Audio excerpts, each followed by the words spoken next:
Evolução molecular refere-se a vários processos evolutivos resultantes de alterações no DNA, RNA e ou proteína. A evolução no ácido nucleico ocorre por processos mutacionais, os quais, por sua vez, provocam alterações nos aminoácidos codificados. Com base em estudos realizados, a teoria da evolução molecular propõe que a vida surgiu a partir de compostos inorgânicos combinados entre si, produzindo moléculas orgânicas simples que acabaram por se combinarem, gerando moléculas mais complexas, como proteínas, lipídios, ácidos nucleicos, dentre outros a partir daí. Surgiram estruturas com capacidade de autoduplicação e metabolismo. Dessa forma, deu origem aos primeiros seres vivos. Entretanto, acredita-se que a vida foi originada a partir da evolução molecular e que as condições ambientais foram essenciais para concretizar as reações químicas. Também conhecida como teoria da evolução química, a teoria da evolução molecular é uma das posições mais bem aceitas pela comunidade científica para explicar a origem da vida. Segundo essa teoria, substâncias existentes na Terra primitiva teriam reagido entre si, dando origem a moléculas orgânicas cada vez mais complexas que teriam sido precursoras dos primeiros seres vivos.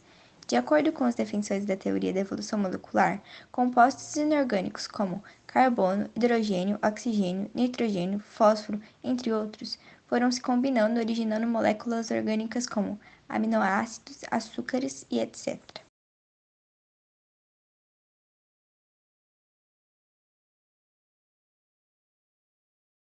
A teoria da biogênese, que também é chamada de geração espontânea, foi a primeira explicação surgida e aceita para identificar como ocorreu o surgimento de vida na Terra. De acordo com ela, e conforme defendia Aristóteles, em alguns tipos de matéria orgânica existia uma força vital, também chamada de princípio ativo, composta por uma energia que teria originado os primeiros seres vivos da Terra. O que a teoria chamava de força vital é, na realidade, uma reação química ocorrida nas matérias orgânicas que resulta na produção de energia.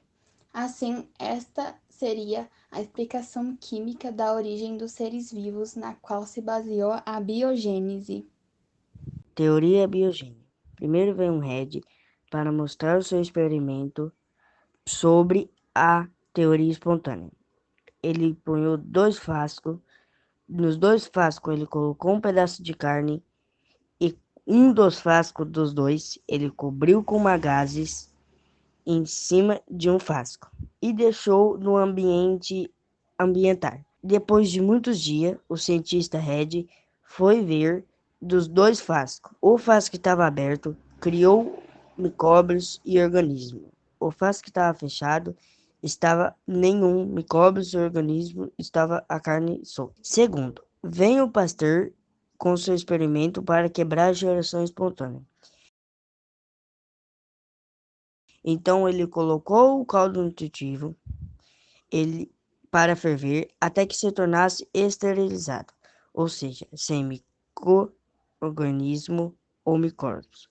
Após a fervura, ele esperou que o material resfriasse e deixou o experimento em temperatura ambiente e depois de muito tempo, o cientista Pasteur ele foi ver e o caldo permanecia estéril.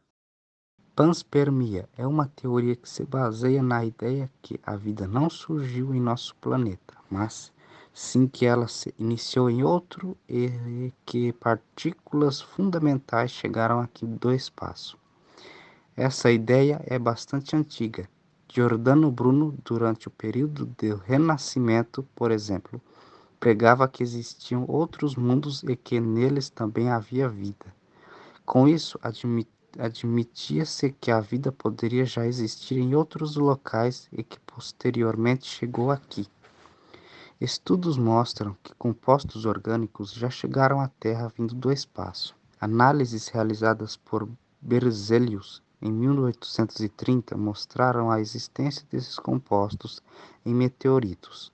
Por causa dessa análise, o físico e químico Arrhenius propôs que a vida provavelmente surgiu em outro lugar e foi trazida até aqui pelos meteoritos no passado. Panspermia cósmica não é uma teoria totalmente aceita pela comunidade científica, mas já foram realizados alguns experimentos para provar que essa teoria não pode ser completamente descartada e que é possível que ocorra transferência de uma molécula de um planeta para o outro. Alguns estudos já indicam a presença de partículas indispensáveis à vida nos meteoritos, como aminoácido, mostrando que é possível o transporte de partículas importantes existentes fora do planeta. Ou seja, é possível que os meteoritos carreguem partículas essenciais à vida, mas que alguns meteoritos, como o Mushroom, as partículas eram tão insignificantes que provavelmente não deram origem à vida.